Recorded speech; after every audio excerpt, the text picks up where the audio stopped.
മറ്റു വാർത്തകളിലേക്കാണ്. Thrissur corporation council യോഗത്തിൽ കയ്യാങ്കളി. മേയറെ ഇടതുപക്ഷ കൗൺസിലർമാർ ഉപരോധിച്ചു. 13 കൗൺസിലർമാരെ പോലീസ് കസ്റ്റഡിയിലെടുത്തു. കൗൺസിലർമാരുടെ ഇരിപ്പിടത്തെ ചൊല്ലിയായിരുന്നു തർക്കം. പ്രതിപക്ഷ കൗൺസിലർമാർ ജനാധിപത്യ വിരുദ്ധമായി പെരുമാറിയെന്ന് മേയർ ഡോക്ടർ നിജി ജസ്റ്റിൻ ആരോപിച്ചു. തികച്ചും ജനാധിപത്യ മര്യാദ ഇല്ലാതെ കണ്ടാണ് ഇന്ന് പ്രതിപക്ഷം കൗൺസിലിൽ പെരുമാറിയത്. കൗൺസിലർമാരുടെ സീറ്റ് അറേഞ്ച്മെന്റിന്റെ കാര്യത്തിൽ ഇന്നേ വരെ എവിടെയെങ്കിലും ഒരു തർക്കം കേട്ടിട്ടുണ്ടോ? ഇലയിൽ ചവിട്ടി വഴക്കുണ്ടാക്കാൻ നമ്മൾ കേട്ടിട്ടുണ്ട്. അതുപോലൊരു ബഹളമാണ് വാസ്തവത്തിൽ ഇന്ന് ഉണ്ടായത്. എന്നെ ആക്രമിക്കാൻ വന്നപ്പോൾ അത് തടയാൻ വന്ന 25ാം ഡിവിഷൻ കൗൺസിലർ വനിതാ സഹ കൗൺസിലർ മേഴ്സി അജീനെ തള്ളിയിട്ടു. അപ്പോൾ 10 വർഷത്തെ ഇവരുടെ ധൂർത്ത് അത് ജനങ്ങൾക്ക് മുമ്പിൽ അവതരിപ്പിക്കുമ്പോൾ അവർക്കുണ്ടാകുന്ന ആ ഒരു വെപ്രാളമാണ് ഇന്ന് നമുക്കിവിടെ കാണാൻ സാധിച്ചത്.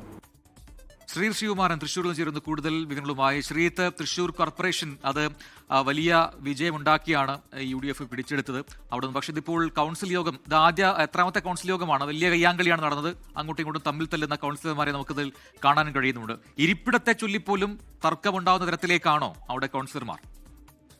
തീർച്ചയായും. അതായത് നമ്മൾ ഈ തൃശൂർ കോർപ്പറേഷൻ കൗൺസിലിൽ നിരവധി തവണ ഇത്തരത്തിലുള്ള കയ്യാങ്കളിയും തമ്മിൽ തല്ലും ഒക്കെ കണ്ടിട്ടുണ്ട്. അത് നേരെ എമർജൻസി ആവുന്ന സമയത്ത് തന്നെ ഇത്തരത്തിലുള്ള കയ്യാങ്കളിയും തർക്കവും ഒക്കെ ഉണ്ടാകാറുണ്ട്. പക്ഷേ ഇത് രണ്ടാമത്തെ കൗൺസിൽ യോഗമാണ്. ആ കൗൺസിൽ യോഗത്തിൽ തന്നെ ഇരിപ്പിടത്തെ ചൊല്ലിയാണ് തർക്കം ഉണ്ടായത്. BJP കൗൺസിലർമാർ അവർക്ക് ഒരുമിച്ചിരിക്കണമെന്ന് നേരത്തെ കൗൺസിൽ തന്നെ പറഞ്ഞിരുന്നു. അവരെല്ലാവരും ഒരുമിച്ചിരുന്നു. ആ സമയത്ത് ഇടതുപക്ഷ കൗൺസിലർമാർ ഒന്നും പറഞ്ഞിരുന്നില്ല എന്നാണ് പറയുന്നത്.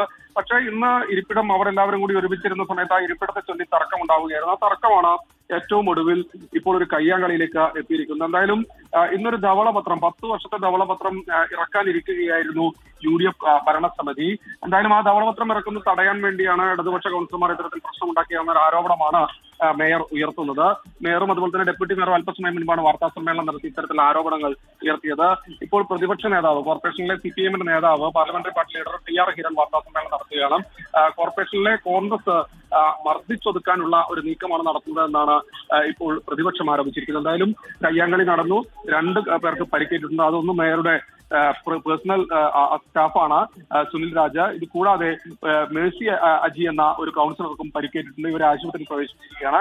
12 CPIM കൗൺസിലർമാർ, ഇടതുപക്ഷ കൗൺസിലർമാരെ കസ്റ്റഡിയിൽ എടുത്തിട്ടുമുണ്ട്. പ്രജിൽ. ശരി, ശ്രീകുമാരനാണ് തൃശ്ശൂരിൽ നിന്നും വിശദാംശങ്ങൾ നൽകിയത്.